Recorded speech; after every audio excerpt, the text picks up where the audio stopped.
On your display up by your sunroof, some models have a sunroof, some models don't. You have your Nissan Connect system here. This is your SOS button. Push that in, it's going to show a red button. You push that red button, it's going to reach out to the Nissan Connect concierge, and they will walk you through everything. If the green light is on, it's active. When you get your vehicle, you will go to the My Nissan app, and you will follow the instructions to set everything up there. While we're up here, dome light, left and right, that is your door, to where if you have it off, when you open the door, the lights come on. When you push it in, open the door, nothing happens. That turns every light on in the vehicle. Sunroof feature, push it back once,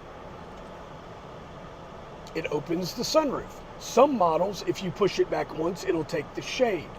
Then you hold it to close it. Push it again, and it may tilt in some features. This model does not have a tilt feature.